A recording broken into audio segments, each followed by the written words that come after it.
प्रीत जी आज। चलिए जी, धन्यवाद आपका बहुत बहुत। सबसे पहले जरा हम शांति पाठ करेंगे। ओम सहना भवतु, सहनौ भुनक्तु, सह वीर्यं करवावहि, तेजस्विनावधीतमस्तु मा विद्विषावहि। ओम शांति शांति शांति। दिस जो शांति पाठ है, this just invoking the grace of God, so that जो स्पीकर है और जो ऑडियंस है उनका आपस में इंटरनल कनेक्शन हो जाए and everybody gets the grace of God. तो आज भी हम कंटिन्यू करेंगे अपना अध्याय 2। लास्ट टाइम हमने श्लोक 53 तक कंप्लीट किया था और 54 का सिर्फ एक शुरुआत की थी। अभी तक इसमें चैप्टर 2 में श्री कृष्ण जी ने पहले अर्जुन को आत्मज्ञान का उपदेश दिया, उसके बाद उसको कर्मयोग के अनुसार अपना कर्तव्य पूरा करने का उसको जो है कि आदेश दिया। और जब कर्मयोग के करने के बाद, कर्मयोग से अपना जीवन व्यतीत करते हुए, अपना कर्तव्य निभाते हुए, when one becomes perfect in yoga, कर्म योगा मीन्स समटाइम कर्म yoga is just called yoga. So when one becomes perfect in yoga, doing his duties by कर्म योग, he is called स्थित प्रज्ञ। वो जो साधक पुरुष है, जो ज्ञानी है, वो ज्ञानी हो जाता है और उसको भगवान ने स्थित प्रज्ञ पुरुष का नाम दिया था। तो वहां पर 53 श्लोक के अंदर इस तरह से पूरा एक्सप्लेन करने के बाद, तो जब भगवान ने कहा कि कर्म योग के अनुसार अपना जीवन व्यतीत करते हुए जो योगी स्थित प्रज्ञ हो जाता है वो भगवान को प्राप्त करता है और वो मुक्ति मोक्ष का भागीदार बन जाता है। तो that is basically the state of perfectness in yoga. अब अर्जुन के मन में प्रश्न उठा कि मुझे कैसे पता लगेगा कि मैं परफेक्ट योगा में हो गया हूं नहीं हो गया हूं। तो इसलिए उसने श्लोक 54 के अंदर भगवान से प्रश्न पूछा। और जो हमने पिछली बार इसको थोड़ा सा लास्ट में पढ़ा भी था, जो 54वां श्लोक है, आज हम कोशिश करेंगे कि मैं इसको अपने अध्याय 2 को पूरा कर सकूं। तो थोड़ा सा जरा फास्ट इसको हम करेंगे। तो श्लोक 54 में अर्जुन ने प्रश्न पूछा, स्थित प्रज्ञस्य का भाषा समाधिस्थस्य केशव, स्थित धी किम प्रभाषेत किमा सेत व्रजेत किम। इस श्लोक में अर्जुन ने 3 शब्दों का प्रयोग किया है एक ही ज्ञानी पुरुष के लिए। एक है स्थित प्रज्ञ, दूसरा है समाधिस्थस्य और तीसरा है स्थित धी। ये तीनों जो शब्द हैं पर्यायवाची शब्द हैं, तीनों का अर्थ एक ही है। Basically ultimate meaning is same. स्थित प्रज्ञा मतलब जो भगवान के ध्यान में जिसका जो मन जो है वो स्थित हो गया है, वो स्थित प्रज्ञा है। समाधि स्थस्य का भी अर्थ यही है कि जो जिसने समाधि ले ली है। समाधि का अर्थ वो नहीं है कि आप जंगल में जाकर किसी गुफा में बैठकर आप समाधि में बैठ जाएं। समाधि का अर्थ भी यही है कि भगवान के ध्यान में समाधि, वो आप पूरे अपने इस संसार में रहते हुए भी आप समाधि की अवस्था में रह सकते हैं अगर आपका ध्यान सदा भगवान में रहता है। और तीसरा है स्थित धी, कि उसका जो मन है अगेन एक अपने कर्तव्य के प्रति, भगवान के प्रति स्थित हो गया है। तो ये 3 पर्यायवाची शब्द हैं और ये 3 शब्द इस श्लोक में अर्जुन ने यूज किए हैं। तो पहले वह पूछता है कि उसकी का भाषा, स्थित प्रज्ञ पुरुष के क्या लक्षण है। का भाषा मतलब उसके क्या लक्षण है। फिर वह पूछता है कि किम प्रभाषेत, वो क्या बोलता है। किम आसीत, वो कैसे बैठता है। और फिर किम व्रजेत, वो कैसे चलता है। तो ये प्रश्न भगवान से पूछे। अब आगे के जो जितने भी श्लोक हैं, श्लोक 55 से लेके 72 तक, वो सभी इसी स्थित प्रज्ञ पुरुष के बारे में वर्णन करते हैं और उसके बाद यह अध्याय 2 की समाप्ति होती है। तो पहला श्लोक जो स्थित धी पुरुष के बारे में है, स्थित प्रज्ञ पुरुष के बारे में, 55 श्लोक। प्रजहाति यदा कामान सर्वान् पार्थ मनोगतान्, आत्मन्येवात्मनः तुष्टः स्थित प्रज्ञस्त दोच्यते। भगवान कहते हैं स्थित प्रज्ञस्त दोच्यते, उसे स्थित प्रज्ञ कहा जाता है। किसे? मनोगतान, जिसके मन में उत्पन्न होने वाली जितनी भी मनोगतान, जो भी मन में उत्पन्न होने वाली कामान सर्वान, जो जितनी भी कामनाएं हैं, जितनी भी इच्छाएं हैं, इंद्रियों के भोगों की तृष्णा है, जितनी भी मन में जो उत्पन्न होने वाली हैं, प्रजाहाति उनका परित्याग कर देता है। परित्याग का अर्थ है पूर्णतया त्याग। उनका पूर्णतया त्याग कर देता है जितनी भी इच्छाएं आपके मन में। और इसका एक मतलब यह है कि जैसे ही मन में इच्छाएं उठती हैं, उसी वक्त, as soon as they arise in the mind, immediately at the same time you eliminate them. जो ऐसा जो पुरुष है, he removes all his desires as soon as they appear in the mind. जो त्याग देता है, आत्मनि एव आत्मना तुष्ट है, ऐसा पुरुष जो अपनी आत्मा में ही संतुष्टि का अनुभव करता है, वो अपनी आत्मा में ही आंतरिक आनंद उसको प्राप्त होता है। तो और ये यही जो है कि ही बेसिकली बिकॉज इंटरनली उसको हैप्पीनेस फील जो है का अनुभव होता है। गरुड़ पुराण के अंदर भी यही कहा गया है कि जब व्यक्ति अपने मन की सभी लालसाओं को विषय भोगों से हटा लेता है, तो वह आंतरिक सुख का अनुभव करता है। यह गरुड़ पुराण में लिखा हुआ है। जो एक जितने भी हमारे मन में जितनी भी कामनाएं आती हैं, संसार के सुख भोगने की तृष्णा पैदा होती है, they are called like a मृग तृष्णा, लाइक ए मैरेज इफेक्ट। जो मृग तृष्णा है, आप सबको पता है कि रेगिस्तान के अंदर जब धूप पड़ती है तो वो पानी नजर आता है और मृग उसके पीछे भागता है, और वो भाग भाग कर थक जाता है और उसी में उसकी मृत्यु हो जाती है। वो भागता रहता है, उसको पानी नहीं मिलता है। तो वही ये हमारी जो लालसाएं, हमारी जो कामनाएं हैं, वो इसी तरह की हैं, मृग तृष्णा की तरह हैं। उनकी तृप्ति कभी होती होती नहीं। हम सुखों के पीछे भागते रहते हैं, पर सुख हमारे हाथ नहीं लगता है। So but when we learn to detach our mind from all these materialistic desires and sensual pleasures, then we can experience happiness within. So that is what Bhagavan has also said in this shloka. और यही एक स्थित प्रज्ञा पुरुष के भी लक्षण है कि वो आंतरिक आनंद का अनुभव करता है।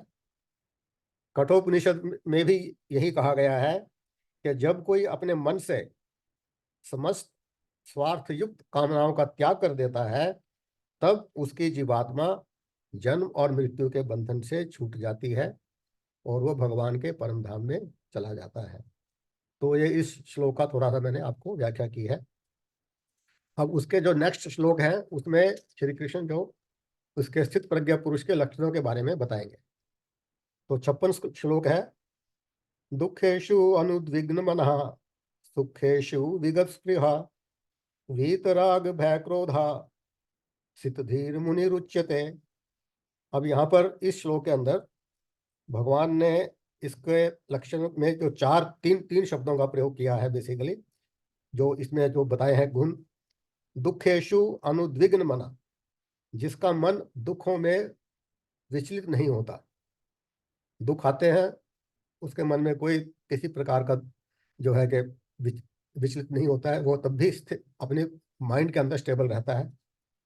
सुखेषु विगत स्प्रिय है, अगर सुख मिलते हैं तो उसकी लालसा उसके मन में नहीं होती। सुख आया, दुख आया, ही रिमेन सेम। वीत राग भय क्रोधा, जिसके मन में कोई अटैचमेंट नहीं है, जो अटैचमेंट से रहित है, जिसके मन में कोई भय नहीं है। भय किस चीज का? मृत्यु का। वो भय मुक्त है और उसमें क्रोध नहीं है। वीत राग भय क्रोधा। तो ये जो तीन गुण बताए हैं, जो लक्षण बतलाए हैं, स्थित धीर मुनि रुच्यते, ये एक स्थिर, जिसकी बुद्धि स्थिर हो गई है, ऐसे मुनि के लक्षण हैं। तो उसके बाद फिर अगले श्लोक में कहते हैं, यह सर्वत्र नभिस्नेह तत् तत्प्राप्य शुभाशुभम नाभिनंदति न द्वेष्टि तस्य प्रज्ञा प्रतिष्ठिता। अगेन तस्य प्रज्ञा प्रतिष्ठिता, वो दिव्य ज्ञान में स्थित हो जाता है जिसमें सर्वत्र अनभिस्नेह, जो किसी भी प्राणी से या किसी भी वस्तु में स्नेह नहीं रखता। ही हैज नो इंक्लिंग और नो अटैचमेंट फॉर एनीबॉडी और एनीथिंग। जो आगे फिर वो कहते हैं, वो हर परिस्थिति के अंदर समान रहता है। फिर वो कहते हैं तत्प्राप्य शुभम न अभिनंदति। अगर कोई शुभ वस्तु प्राप्त हो जाए, if any situation is according to his will और he gets a thing which he was wanting, वो उसमें कोई आनंद का अनुभव नहीं करता। तत्प्राप्य शुभम अभिनंदति। फिर कहते हैं तत्प्राप्य अशुभम न द्वेष्टि। अगर कोई अशुभ वस्तु प्राप्त होती है तो उसको प्राप्त करके उसके मन में कोई द्वेष भावना नहीं आती, कोई हेट्रेड की भावना उसके मन में नहीं आती। तो ऐसे पुरुष को स्थित प्रज्ञा कहा गया है। इसमें यहाँ पर भी उसी उसी के लक्षण वो बता रहे हैं। अब उसके बाद जो अगले कुछ लोग हैं वो भगवान अभी बतलाएंगे, जो अर्जुन ने प्रश्न पूछे थे कि वो कैसे बैठता है, कैसे चलता है और कैसे बोलता है। तो श्लोक 58 हम लेंगे। यदा सहर्ते चायम कूर्मो अंगानीव सर्वशः इंद्रियाणि इंद्रिया अर्थेभ्यस तस्य प्रज्ञा प्रतिष्ठिता। अब यहाँ पर देखिए एक बहुत सुंदर उपमा देकर भगवान ने अर्जुन को बताया है। कूर्मो अंगानीव सर्वशः। जिस प्रकार एक कछुआ, उसको जब संकट की किसी भी आशंका होती है तो वो क्या करता है, अपने सभी अंगों को अपने ऊपर के खोल में ढक लेता है। तो वही उसी का उदाहरण देकर भगवान कहते हैं कि जो जिस प्रकार एक कछुआ अपने सभी अंगों को समेट लेता है अपने ही खोल के अंदर, वैसे ही जो व्यक्ति अपनी इंद्रियों को उनके इंद्रियों के विषयों से खींच लेता है। इंद्रियाणी इंद्रियार्थे अभ्यस। जो अपनी इंद्रियों को उनके विषयों से खींच लेता है। जैसे अभी अगर आपको कुछ किसी के बारे में कोई बुरा सुनने को मिलता है, आप अपने उनके तरफ ध्यान नहीं देते, अपने कानों को उस किसी भी की निंदा सुनने से आप हटा लेते हैं। तो दिस इज कॉल्ड बेसिकली इंद्रियों को उनके विषयों से खींच लेना। आप संसार में रह रहे हैं, आपके सामने कुछ भी हो रहा है, पर आप अपनी इंद्रियों को उनके विषयों से वापस खींच लेते हैं। ऐसे ही अगर आप कुछ भी बुरा कुछ भी ऐसी अनैतिक चीजें देखते हैं, आप अपनी आंखें वहां से वापस खींच लेते हैं। अब तो इस तरह से आप वो आपको प्रभावित जो है कि नहीं करेंगे। जैसे कछुआ अपनी अंगों को समेट लेता है, वैसे ही एक स्थित प्रज्ञ पुरुष है वो भी अपनी इंद्रियों को ऐसे समेट कर नियंत्रण में रखता है अपने अपने अंदर। तो वह दिव्य ज्ञान में स्थित हो जाता है। तो ये जो भगवान ने देखिए कितना सुंदर उदाहरण देकर समझाया है कि हमें। और फिर क्या क्या होता है, जो कछुआ है जब देखा कि संकट खत्म हो गया, वो फिर अपनी इंद्रियों को बाहर निकालकर अपने आगे की जर्नी आगे चलना शुरू कर देता है। तो इस उसी उसी की तरह का अर्थ ये है कि आपके पास आपको हर आपके जो इंद्रियों के भोग हैं, जितनी आपको आवश्यकता है परिस्थिति के अनुसार, उसको उतना भोग कर अपना आगे लाइफ के अंदर बढ़ते रहिए। इसका मतलब ये नहीं कि आपने बिल्कुल पूरी खींच ली और आपने उसको उसको कोई भोग नहीं किया। जितनी भी आपको आवश्यकता है उसके अनुसार अपना उसको भोग कर again you continue your journey of life. This is basically how it conveys the meaning. The example what Lord Krishna has given is basically conveying this meaning with this. तो क्योंकि हमारी जो कामनाएं हैं, जो इच्छाएं हैं, वो कभी खत्म नहीं होती। जितना उसको आप पूरी करेंगे वो और बढ़ते जाएंगे। मैं जैसे कहा कि वो मृग कृष्णा की तरह है। आप एक और एग्जाम्पल उपनिषदों में दिया गया है कि अगर आपको शरीर में कहीं भी अगर खुजली है, इचिंग है, अगर आप उसको खुजलाएंगे तो वो खुजली जो है कि बढ़ती जाती है, कम नहीं होती। तो यही हाल हमारी इच्छाओं का है, हमारी कामनाओं का है, हमारी काम वासनाओं का है। अगर वो पूरी होती रहेंगी तो वो और बढ़ती रहेंगी। जैसे if you keep on putting fuel into the fire, the fire will continue or maybe it will become more and more fierce. In the same way, जितनी आप इच्छाओं की पूर्ति करते रहेंगे उतनी ही बढ़ती रहेंगी और उतना ही आपको कष्ट होता रहेगा। तो अब अगले श्लोक में फिर भगवान कहते हैं, विषया विनिवर्तन्ते निराहारस्य देहिनः रसवर्जम रसो अप्यस्सः परम दृष्ट्वा निवर्तते। यहाँ पर भगवान ने शब्द यूज किया देहिना, जो मनुष्य का शरीर धारण करने वाले को, उसको देहिना कहा गया है। जो जीव है जिसने जिसने मनुष्य का शरीर धारण किया है, बेसिकली मनुष्यों के लिए है। अब ये एक आम आदमी के लिए, आप चाहे कितना भी अपनी इंद्रियों को विषयों से हटा लें, पर फिर भी आपके मन में उनके प्रति जो लालसा लगी बनी रहेगी। It's very difficult to pull your mind away from all these attractions, worldly attractions. It's very difficult. This is what भगवान is telling also, कि आप जितना मर्जी कोई अभ्यास कर लें कि मेरे को इन विषयों से हटाना है, उनका पर मन में आपके उसके जीव उसका जो स्वाद है वो बना रहता है। जैसे ही कहीं लगेगा आपको कि कोई अवेलेबल है, इमीडिएटली आप उसकी तरफ फिर आपके जो जो है कि मन फिर करेगा कि इसको हम प्राप्त कर लें। तो यही कहा कि विषया विनिवर्तन्ते निराहारस्य देहिने रसवर्जम रसो अप्यस्य परम दृष्ट्वा निवर्तते। परंतु जो एक ज्ञानी पुरुष है, जिसने परम तत्व को जान लिया है, जो स्थित प्रज्ञ पुरुष है, जिसकी सभी लालसाएं बिल्कुल समाप्त हो गई हैं, वो उनके प्रलोभन में नहीं पड़ता। आम आदमी हम लोग तो अभी भी पड़ जाते हैं प्रलोभन में, जितना मर्जी आप कोशिश कर लीजिए, पर जो स्थित प्रज्ञ है वो उनके प्रलोभन में नहीं पड़ता, क्योंकि उसने बुद्धि द्वारा अपने मन को नियंत्रण में कर लिया है।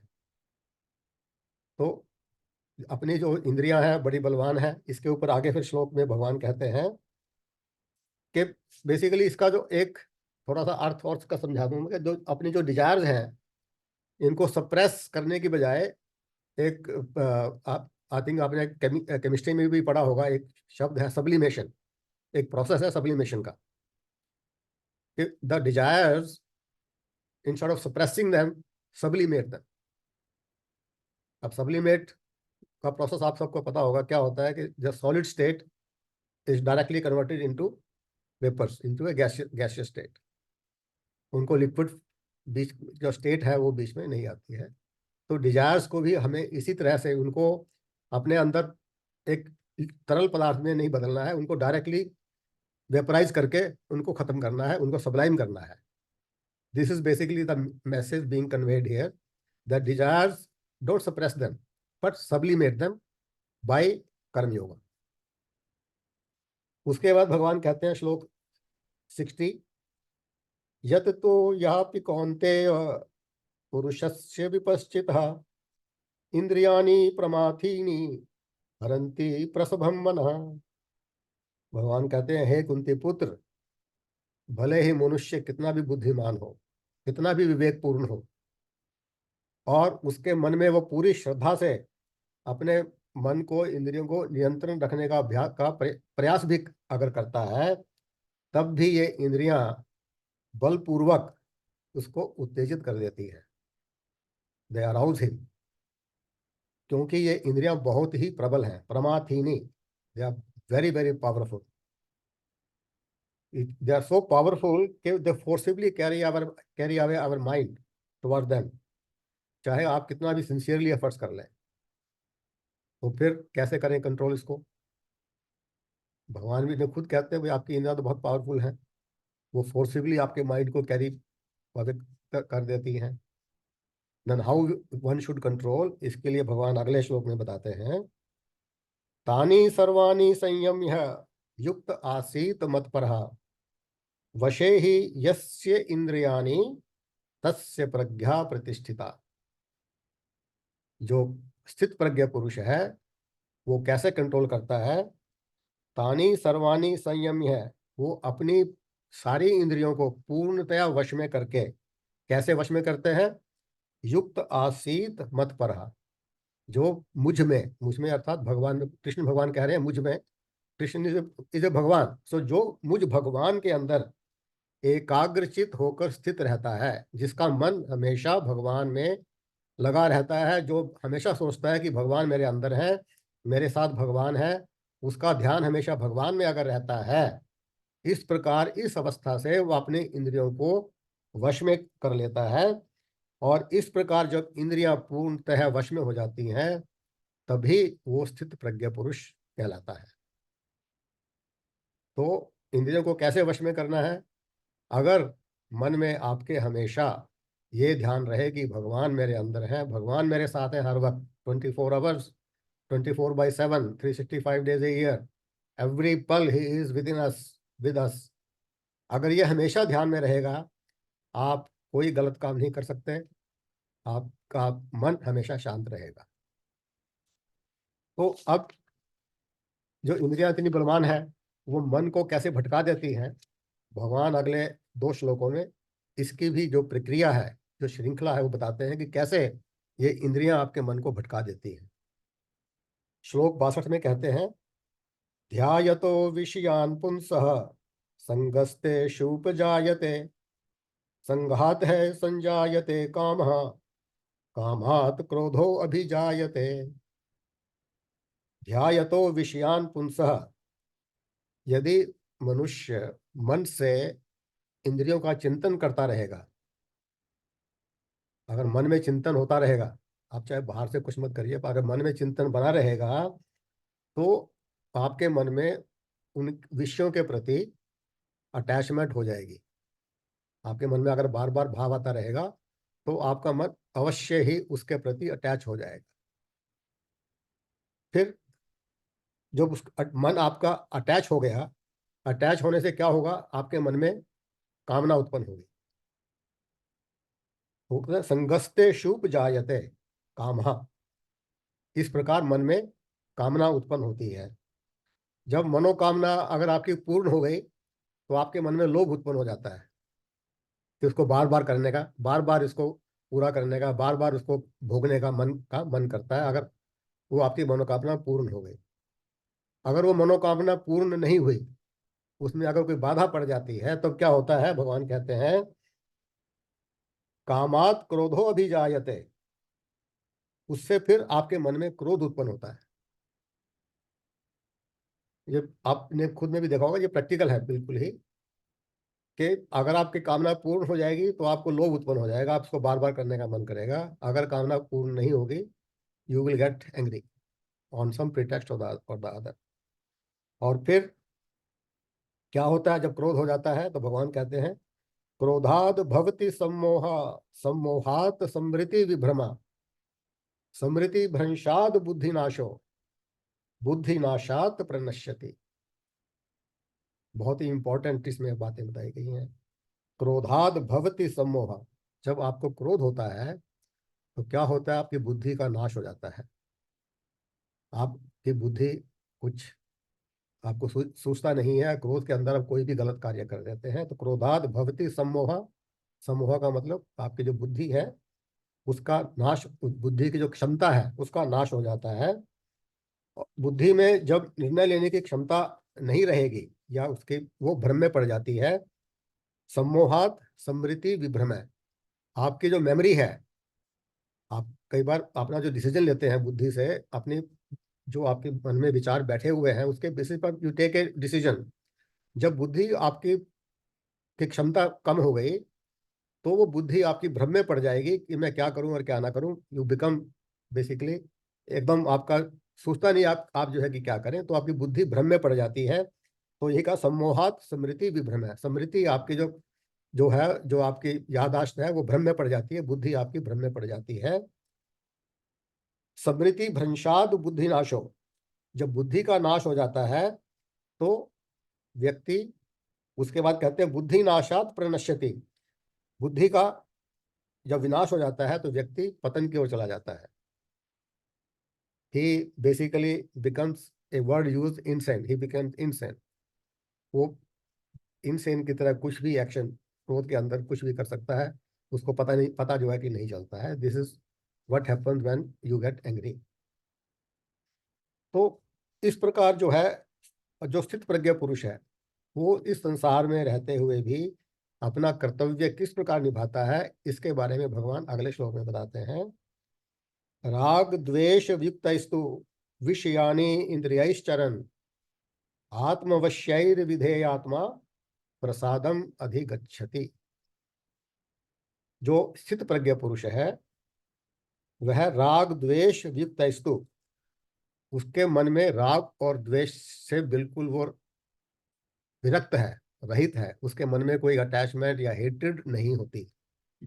विषयानी इंद्रियश्चरन्, वो अपनी इंद्रियों के विषयों को एंजॉय करता है, भोगता भोगता है, भोगते हुए भी, मतलब उसको he is enjoying his the sense objects, बिना बिना किसी अटैचमेंट या हेट्रेड के। और इस तरह से वो अपनी इंद्रियों को वश में रखता है। आत्मवश्यई विधेय आत्मा, वो व्यक्ति जो स्थित प्रज्ञ पुरुष है, बिना राग और द्वेष के इंद्रियों के सुखों को भोगता हुआ भी अपनी इंद्रियों को वश में रखता है। वो इस तरह अपने, उसका जो मन है उसके कंट्रोल में रहता है। उससे क्या होता है, he gets the grace of God प्रसादम अधिगच्छति, वो प्रसाद के रूप में भगवान की ग्रेस, भगवान की कृपा प्राप्त करता है। और उस कृपा से क्या होता है, ही फील्स इंटरनल हैप्पीनेस, वो आनंद का अनुभव करता है। तो दिस इज व्हाट अगेन स्थित प्रज्ञ पुरुष के जो लक्षण बताए हैं कि वो भगवान की कृपा प्राप्त करता है। भगवान की भक्ति का सबसे बड़ा एक यही एक एडवांटेज है कि भक्ति से ही आपको भगवान की कृपा प्राप्त होती है। और भगवान की कृपा जब जिसको प्राप्त हो गई, उसको तो कोई दुख किसी भी प्रकार का हो ही नहीं सकता। तो अब आगे भगवान कहते हैं, प्रसादे सर्व दुखा नाम हानिरस्योपजायते प्रसन्न चेतसो याशु बुद्धि पर्यवतिष्ठते। भगवान की कृपा द्वारा, प्रसादे, प्रसादे सर्व दुखा नाम, उस भगवान की कृपा से जो उसको प्रसाद मिला है, प्रसाद के तौर पर जो भगवान की कृपा प्राप्त हुई है, उसके सभी दुखों का नाश हो जाता है। सर्व दुखा नाम हानि रस्योपजायते, और उसके सभी दुखों का नाश हो जाता है, और उसको किसी भी प्रकार की हानि नहीं होती उससे, और उसके मन में शांति उत्पन्न होती है। हानि रस्योपजायते, उसके मन में शांति उत्पन्न उत्पन्न होती है। और शांति जब उत्पन्न हो जाती है, ऐसे शांत मन वाले पुरुष की बुद्धि शीघ्र ही भगवान में स्थित हो जाती है। प्रसन्न चेतसो याशु बुद्धि पर्यवतिष्ठिते, जिसकी मन में शांति प्राप्त हो गई, when by divine grace God bestows his divine knowledge. The divine grace का मतलब क्या है, he bestows upon him the divine knowledge, the divine love and divine bliss, due to which basically all his sufferings come to an end. This is the ultimate result, that he is free from all the sufferings because of the grace of God, because of the divine bliss, the divine love and divine knowledge. तो एक बार जब मन से पूरी लालसाएं खत्म हो जाती हैं, तो आपका मन बिल्कुल शांत हो जाता है, तो उसकी बुद्धि दृढ़ता से भगवान में स्थिर हो जाती है। तो ये सब भगवान ने अब तक बतलाया है। फिर आगे 66 श्लोक में फिर भगवान कहते हैं, नास्ति बुद्धिर्युक्तस्य न चायुक्तस्य भावना न च भावयतः शांतिर अशांतस्य कुतः सुखम। जिसके मन में इंद्रियों पर नियंत्रण नहीं है, उसकी बुद्धि स्थिर नहीं हो सकती। जब तक आपको आपकी इंद्रियों पर नियंत्रण नहीं होगा, तब तक आपकी जो बुद्धि है स्थिर नहीं हो सकती भगवान के ध्यान में भी। और न ही इसलिए न ही उसका मन जो है भगवान में स्थिर हो सकता है। भगवान कहते हैं न च अयुक्तस्य भावना, न उसका मन भगवान के ध्यान में स्थिर हो सकता है, और न ही उसको शांति मिल सकती है। और जिसका मन भगवान के ध्यान में स्थिर नहीं है, उसको शांति नहीं मिलती। अशांतस्य, और अशांतस्य कुतः सुखम, अगर शांति नहीं है तो उसको सुख कहाँ से मिल सकता है। जब शांति, मन में शांति होगी तभी उसको सुख मिलेगा। अगर उसको शांति नहीं मिली तो फिर उसको सुख भी नहीं मिल सकता। कि इसका अगर आप तात्पर्य समझें कि one can never be truly happy as long as he keeps indulging in material desires.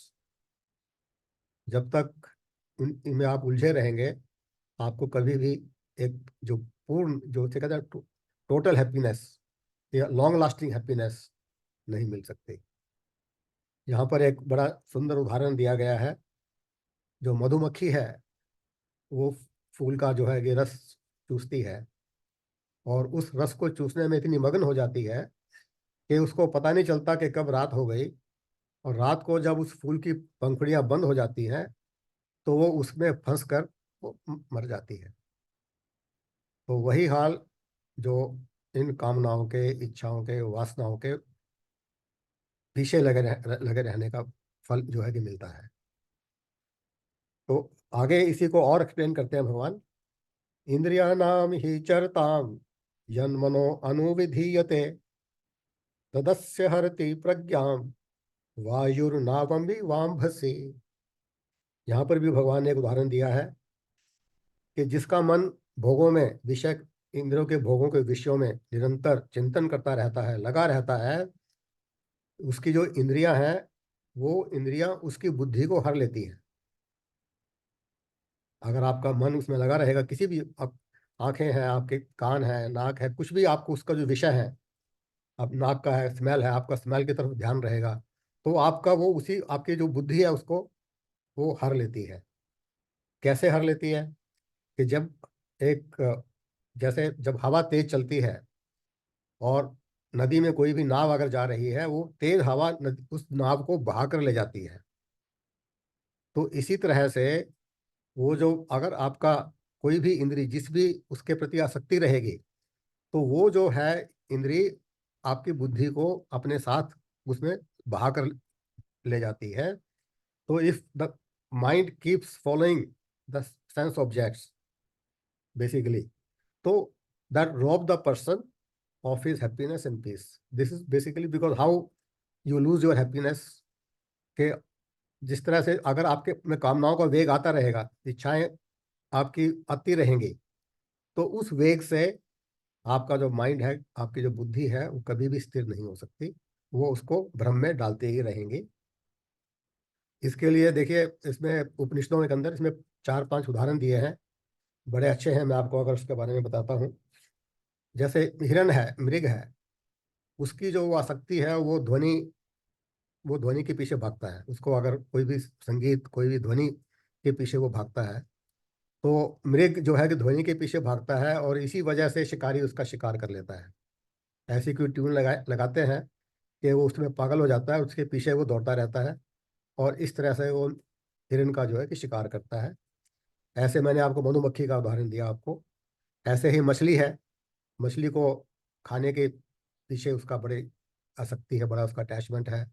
आप जाल फैलाते हैं पानी के अंदर और उसमें कुछ खाना लगाकर, वो मछली उसमें जाल में फंस जाती है और वो उसको पकड़ लेता है। ऐसे ही जो कीट पतंगे वगैरह हैं, वो प्रकाश की तरफ खींचते हैं, तो अब प्रकाश के निकट, अग्नि के निकट जाते ही वो जल जाते हैं। ऐसे ही एक एग्जाम्पल और दिया है हाथी हाथी का, एलिफेंट का। एलिफेंट जो है वो स्पर्श उसकी एक वीकनेस है। वो जब हाथी हथनी के स्पर्श में आता है तो उसके स्पर्श में इतना अंधा हो जाता है, उसके साथ साथ चलता है, और आगे जब किसी खड्डे में गिर जाता है तो शिकारी उसका शिकार करके उसको मार देता है। तो आप देखिए कि इन सब जानवरों की सिर्फ एक एक इंद्री में उसकी आसक्ति है, उसके उसके विषय में, और एक इंद्री में आसक्ति की वजह से उनका क्या हाल होता है। और हमारी तो 5 इंद्रियां भगवान ने दी है, हमारे तो 5 विषय हैं। अगर हम 5 इंद्रियों के विषयों के वश में रहेंगे तो फिर हमारा क्या हाल होगा। तो अब उसके बाद फिर भगवान 68 में कहते हैं, तस्माद्यस्य महाबाहो निगृहीतानि सर्वशः इंद्रियाणि इंद्रिया अर्थेभ्यस तस्य प्रज्ञा प्रतिष्ठिता। वो व्यक्ति स्थित प्रज्ञ है, इसलिए वो उसको अर्जुन को बोलते हैं महाबाहो, इसलिए है महाबाहो अर्जुन, जिसकी इंद्रियां इंद्रियों के विषयों से सब प्रकार से विरक्त रहती हैं। यस्य निगृहीतानि सर्वशः इंद्रियाणि इंद्रिय अर्थेभ्यस, जिसकी जो इंद्रियां हैं, सभी इंद्रियां, पांचों इंद्रियां, उनके विषयों से, जो उनके 5 विषय हैं, शब्द, स्पर्श, रूप, रस और गंध, इन सब से विरक्त रहती है, वह व्यक्ति ज्ञान युक्त होता है, वो स्थित प्रज्ञ होता है। तो it is basically again this is the जो भगवान ने चित्त प्रज्ञा के जो लक्षण पूछे थे अर्जुन ने वो बतलाए हैं। अब उसके बाद ये बताने के बाद अगले श्लोक में 69 के अंदर भगवान बताते हैं कि ज्ञानी और अज्ञानी की दृष्टि में क्या भेद है। एक ज्ञानी और एक अज्ञानी, हम सब अज्ञानी हैं और एक ज्ञानी है, तो उनकी दृष्टि के अंदर क्या भेद है, वो इस भेद को श्लोक 69 में स्पष्ट करते हैं। या निशा सर्वभूतानां तस्याम जागृति संयमी, यस्याम जागृति भूतानि सा निशा पश्यतो मुने। भगवान कहते हैं या निशा सर्वभूतानां, सभी प्राणियों के लिए जो रात्रि है, या निशा सर्वभूतानां, सभी प्राणियों के लिए जो रात्रि है, तस्याम जागृति संयमी, जिसको अपने ऊपर संयम है, जो आत्म संयमी पुरुष है, जो योग पुरुष है, वो उसमें जागता रहता है। यस्याम जागृति भूतानि, और जब सभी पुरुष, सभी भूत पुरुष, सभी लोग जागते हैं, वो सा निशा पश्यतो मुने, वो एक मुनि के लिए वो रात्रि की तरह है। अब इसका अर्थ कई लोग निकालते हैं कि जो एक ज्ञानी पुरुष है या मुनि है, वो जो है कि दिन में सोता है और रात को जागता है, क्योंकि हम लोग तो दिन में जागते हैं और रात को सोते हैं। पर इसका अर्थ ये नहीं है। बेसिकली इसका जो अर्थ है वो ये है कि हमारा जो मन है, जिसका मन संसार में लगा रहता है, लौकिक सुखों में लगा रहता है, वो उसके प्रति जागरूक रहता है। उसके लिए वो दिन है बेसिकली, कि जो लौकिक सुखों के में जागरूक रहना एक तरह का, एक आम आदमी के लिए वो दिन की तरह है, because he remains immediately in the waking state for toward that. But for a ज्ञानी पुरुष, उसके प्रति बिल्कुल एक मतलब रात अंधकार की तरह रहता है, उसको उसका कोई मतलब नहीं है, तो वो उसमें उसकी तरफ वो ध्यान नहीं देता है, तो वो उसके लिए एक रात्रि के समान है। इसी तरह जब जो ज्ञानी पुरुष है, वो जब उसको जब इंद्रियों के सुख अगर से वंचित है अगर वो, तो उस वक्त हम रात को जब सो जाते हैं, वो हमारे लिए, क्योंकि जो हमें सुख उस वक्त नहीं मिलते, वो हमारे लिए रात्रि है। पर जो ज्ञानी पुरुष है, उसमें भी वो जागरूक रहते हैं, क्योंकि उसमें जागरूक इसलिए रहते हैं कि वो अपनी, ताकि उनको ध्यान में रहे कि मेरे को इसमें अलग रहना है। तो इसका जो अर्थ वो यही है कि वो सुखों के प्रति वो दूर रहते हैं, उनके लिए वो रात्रि के समान है। और अगर उनको सुख नहीं भी मिलते तो भी उनके लिए वो जो है कि रात्रि के समान है, उनको कोई फर्क नहीं पड़ता है बेसिकली। तो that's the meaning of this श्लोक। जो ज्ञानी और अज्ञानी की बुद्धि में एक यही भेद है कि एक, हम तो उसको रात और दिन, अपना वेकिंग स्टेट, ड्रीम स्टेट और डीप स्लीप स्टेट, हम तो 3 स्टेट से होकर गुजरते हैं। और हर स्टेट के अंदर हमें फिर ड्रीम भी आते हैं। वेकिंग स्टेट के अंदर हम उसमें सारा दिन भागे फिरते हैं। जो ज्ञानी पुरुष है, वो उसका वो हर सिचुएशन में सेम रहता है। उसके लिए जो उन सब के प्रति वो सोता रहता है, जिसमें उसको इंद्रियों के सुख मिलने की होती है। तो उसके बाद अब भगवान श्लोक 70 में कहते हैं, आपूर्यमानम अचल प्रतिष्ठम समुद्रमाप है प्रविशन्ति यद्वत्, तद्वत् कामायम प्रविशन्ति सर्वे, स शांति मापनोति न काम कामी। जिस प्रकार समुद्र में नदियों का जल जब प्रवेश करता है, तो समुद्र को कोई फर्क नहीं पड़ता। वो समुद्र अपना ऐसे ही अचल, उसी प्रकार से वो अपना फर्क, उसको बाढ़ आती है, बरसात आती है, कितनी नदियां समुद्र में मिलती रहती हैं, पर समुद्र को कोई फर्क नहीं पड़ता। इसी तरह जो ज्ञानी पुरुष है, जो स्थित प्रज्ञ पुरुष है, वो कामनाओं के वेग उसको अगर आते भी रहें, उनको प्रलोभन सामने नजर भी आते रहें, तब भी उसमें उसको वो स्थिर रहता है, उससे उसको कोई फर्क नहीं पड़ता। इस श्लोक का बेसिकली ये अर्थ है कि वो हर स्थिति के अंदर जो है कि उसमें भी उसको फर्क नहीं पड़ता। उसको वो जितनी भी कामनाएं हैं उसको प्रभावित नहीं कर सकती, न काम कामी, उसको उससे कोई फर्क नहीं पड़ता है। तो ही रिमेन्स काम and unmoved in every situation, whatever maybe he comes across so many attractions in the society. He goes to the, I mean, he's also spending his life in this world only. He can also see all around what sort of attractions are there. But for him, he just remains unmoved in all these situations. अब श्लोक 71 मैं कहूंगा, विहाय कामान्य सर्वान पुमाश्चरति निस्पृहा निर्ममो निरहंकार स शांतिम अधिगच्छति। भगवान कहते हैं कि जिसने अपनी भौतिक इच्छाओं का पूरी तरह से त्याग कर दिया है, परित्याग कर दिया है, परित्याग अगेन पूरी तरह से त्याग कर दिया है, जो कामनाओं से रहित रहता है, पुमान चरति निष्प्रिय, कामनाओं से रहित है, जिसमें ओनरशिप की भावना नहीं है कि मैं इसका मालिक हूं, उसमें स्वामीपन के भाव नहीं है, वह पुरुष शांति को प्राप्त करता है, स शांतिम अधिगच्छति। तो इस प्रकार इस श्लोक के अंदर मन को की शांति प्राप्त करने के भगवान ने 4 साधन बताए हैं, और ये 4 साधन हैं। First is eliminate your desires. Instead of satisfying them, eliminate them slowly. So the path of inner peace therefore is achieved by eliminating desires instead of satisfying them.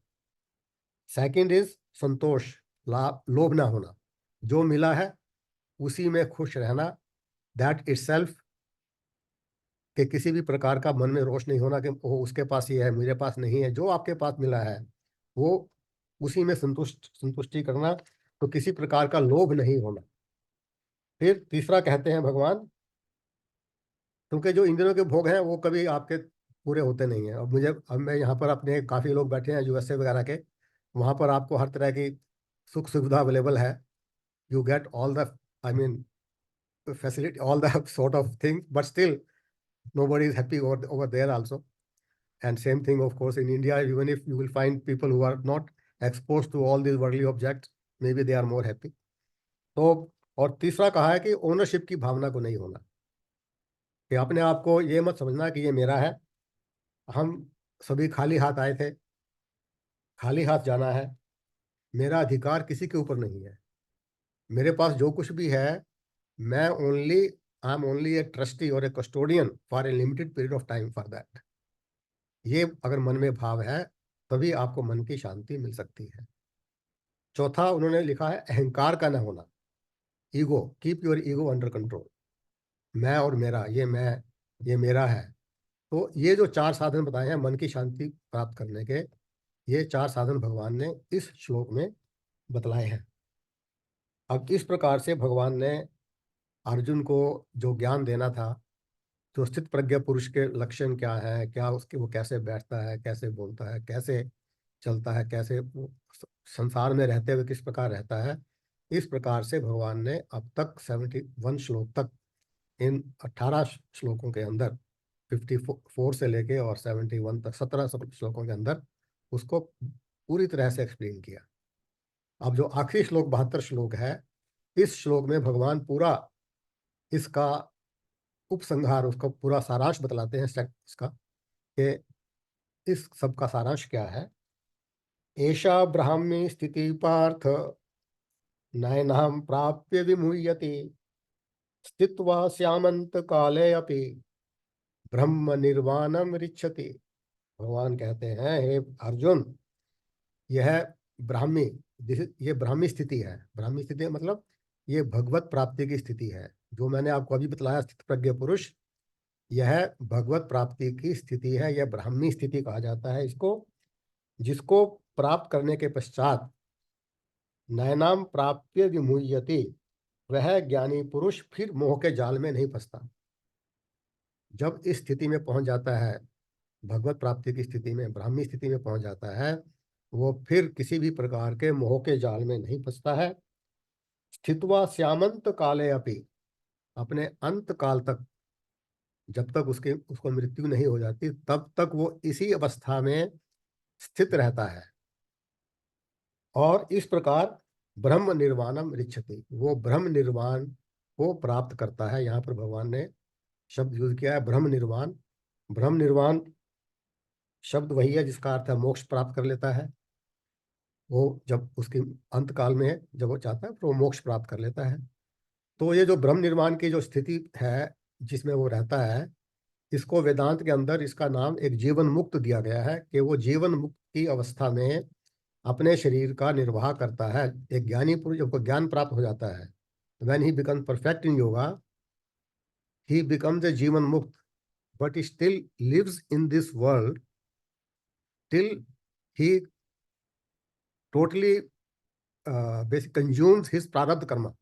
वो अपने प्रारब्ध के अनुसार अपना जीवन जीता है till his death. He lives his life as a जीवन मुक्त.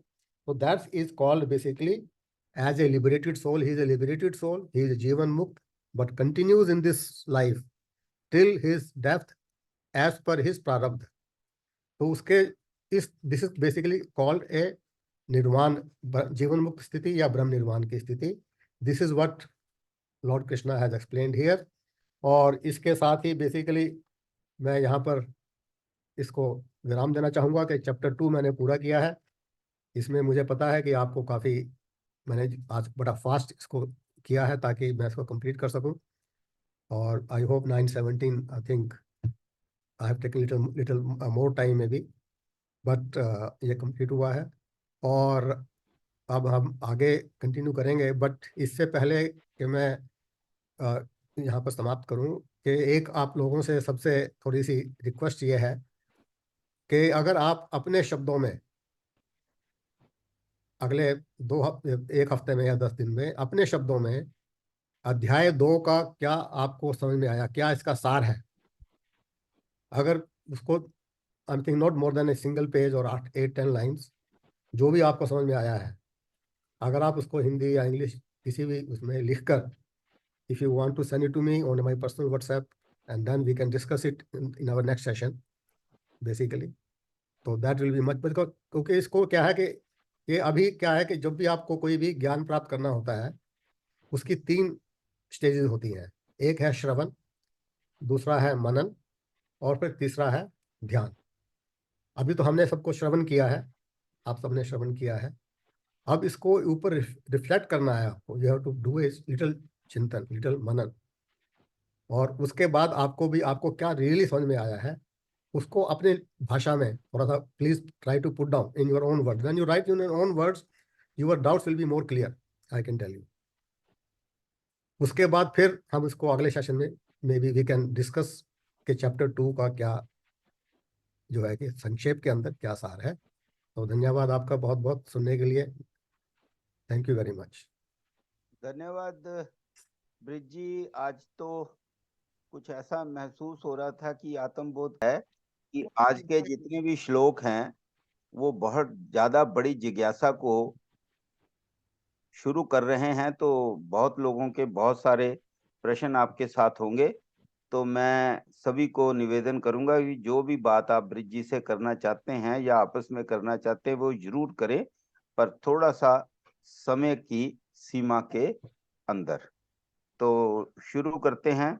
तो सबसे पहले तो जो हाँ जी, हाँ, जो भी आप मड़िया जी आपसे शुरू करें या भीम जी आपसे शुरू करें। अनिल जी आप कुछ, आपका पहले तो बहुत बहुत धन्यवाद कि आप आए हैं। तो मैं समझता हूँ कि अनिल जी से ही शुरू करते हैं, हमारे बहुत पुराने मित्र हैं। इन्हीं के अंडर में रह के हमने अपना जीवन शुरू किया था, प्रोफेशनल लाइफ शुरू की थी। मेरे पहले बॉस अनिल जी थे तो इसकी वजह से भी मेरी एक खास इनके साथ अटैचमेंट है। तो अनिल जी आपसे ही शुरू